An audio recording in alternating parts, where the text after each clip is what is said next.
ቦብ ማርሊ ሙሉ ስሙ ሮበርት ኔስታ ማርሊ ሲሆን የተወለደው የካቲት 6 በ1945 በጃማይካ ዘናይል ማይል በተባለች ትንሽዬ ገጠራማ ስፍራ ነው። እናቱ ሴዴላ ቡከር የ18 ዓመት ጥቁር ጃማይካዊት ስትሆን አባቱ ኖርቫል ሲንክለር ማርሊ ደግሞ የ60 ዓመት ነጭ እንግሊዛዊ የመንግስት ሰራተኛ ነበር። አባቱ ቦብ ማርሊን ገና በልጅነቱ ጥሎት በመሄዱ እና ቦብ የ10 ዓመት ልጅ እያለ አባቱ በመሞቱ ቦብ ከአባቱ ጋር ምንም አይነት ቅርበት ሳይኖረው ነበር ያደገው። በደሙ ውስጥ የነጭና የጥቁር ዘር በመኖሩ በልጅነቱ በሁለቱም ወገኖች የተደባለቀ ወይም ሃፍ ካስት በመባል ይገለል ነበር። ይህ መገለል ግን በኋላ ላይ ለዓለም አቀፍ የእኩልነት መልእክቱ መሰረት ሆኖ ቦብ የ12 ዓመት ልጅ እያለ እናቱ ስራ ለመፈለግ ወደ ጃማይካ ዋና ከተማ ኪንግስተን በመዘዋወሯ ትሬንች ታውን ሰፈር ተቀላቀሉ። ትሬንች ታውን ሰፈር በድህነት በወንጀል እና በጎዳና ተጋዳላይ ወጣቶች የተሞላች ነበረች።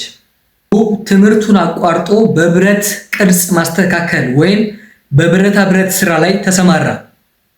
በትርፍ ሰዓቱ ግን ከጓደኛው ኔቪል ሊቪንግስተን ጋር በመሆን በቆርቆሮ ጊታር እየሰሩ ሙዚቃ መለማመድ ጀመሩ። በ1963 ቦብ ማርሊ፣ ባኒ ዋይለር እና ፒተር ቶሽ በመሆን ዘ ዋይለርስ የተባለውን ቡድን መሰረቱ።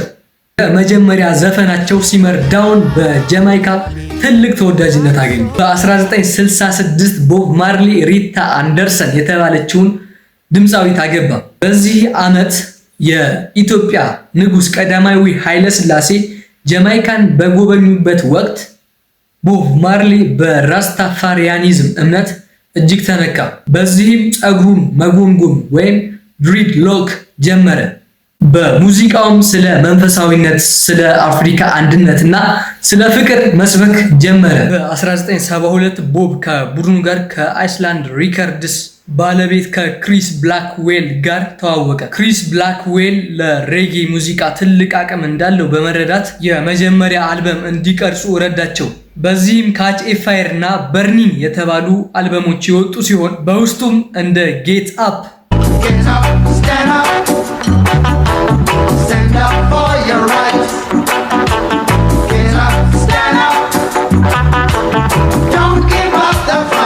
የቦብ ማርሊ ሙዚቃ ጌትስ አፕ የሚለው ሙዚክ ሲወጣ ብዙ ሰዎች ዝምታውን የሰበረ የነፃነት ጥሪ ብለው ሰይሞት ነበር። ይህ ዘፈን ሰዎችን ከፍርሃት እንዲላቀቁና መብታቸውን እንዲያስከብሩ ረድቷቸው ነበር። ቦብ ማርሊ ሰዎች በግፍ ስርዓት ስር ተንበርክከው እንዲኖሩ አልፈለገም። ጌት አፕ ኦር ስታንድ አፕ ተነሱ ቁሙ የሚለው ሐረግ ሰዎች ዝምታቸውን ሰብረው ስለ መብታቸው እንዲከራከሩ ከጭቆና እንዲወጡ እና የራሳቸውን ዕጣ ፈንታ በራሳቸው እንዲወስኑ የሚጠራ የማንቂያ ደውል ነው። I shot the sheriff.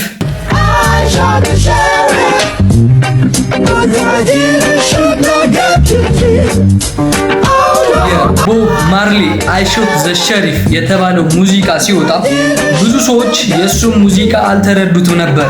ይህም ሙዚቃ ዓለምን በሬጌ ያናወጠው ቦብ ማርሊ እኔ ነኝ ሸሪፉ ላይ ወይም ፖሊሱ ላይ የተኮስኩት፣ ነገር ግን ምክትሉ ላይ አልተኮስኩም። የዚህ ጥልቅ ዘፈን እውነተኛ ታሪክ ከሚጠበቀው በላይ አነጋጋሪ ነበር። ቦብ ማርሊ በወቅቱ ጃማይካ ውስጥ በነበረው የፖሊስ ጭቆና እና ከከፍተኛ ንዴት ጋር ይኖር ነበር።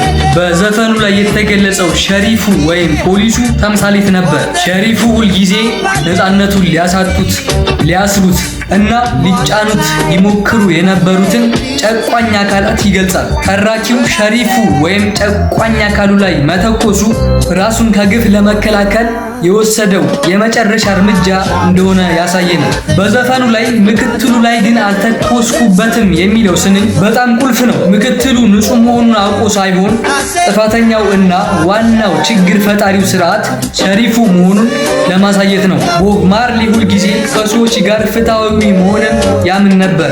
ይህ ዘፈን ሲወጣ ብዙዎች ቦብ ማርሊ ፖሊስ እንደተኮሰበት አስበው ተደናግጠው ነበር። ነገር ግን ይህ ዘፈን የጃማይካ ድምፅ አልባ ህዝቦች መብት መጠየቂያ፣ የነጻነት መዝሙር እና የዓለምን ትኩረት የሳበ ታላቅ የፖለቲካ እና የማህበራዊ መብት መገለጫ ሆነ። ፒተር ቶሽ እና ባኒ ዋይለር ቡድኑን ሲለቁ ቦብ ማርሌ ቡድኑን ቦብ ማርሌ ኤንድ ዘ ዋይለርስ ብሎ በመቀየር የመድረክ መሪ ሆነ። በጃማይካ በሁለት የፖለቲካ ፓርቲ መካከል በጣም ከፍተኛ የሆነ የደም መፋሰስ ነበር። ቦብ የፖለቲካ ገለልተኝነቱን ለመጠበቅ እና ህዝቡን ለማስታረቅ ስማይል ጃማይካ የተባለ ነፃ ኮንሰርት አዘጋጀ።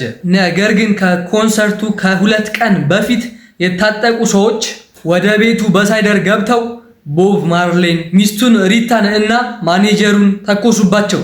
ቦብ በእጁና በደረቱ ላይ በጥይት ቢመታም ከተተኮሰበት ከ48 ሰዓት በኋላ መድረክ ላይ ወጥቶ በመዝፈን ዓለምን አስደመመ። ከግድያው በኋላ ህይወቱ አደጋ ላይ በመውደቁ ወደ ለንደን ተሰደደ። እዚያው ሆኖ ያወጣው ኤክሶደስ የተባለው አልበም በታይታ መጽሔት ላይ የ20ኛው ክፍለ ዘመን ምርጥ አልበም ተብሎ ተመረጠ። በውስጡም እንደ ዋን ሎቭ፣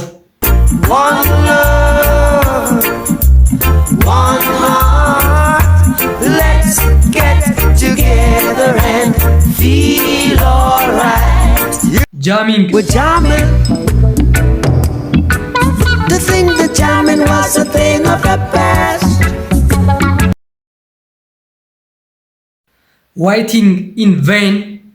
I don't wanna wait in vain for your love. I don't wanna wait in vain for your love. እነዚህ ምርጥ ሙዚቃዎች በኤክሶደስ አልበም ውስጥ ይገኛሉ። Freedom.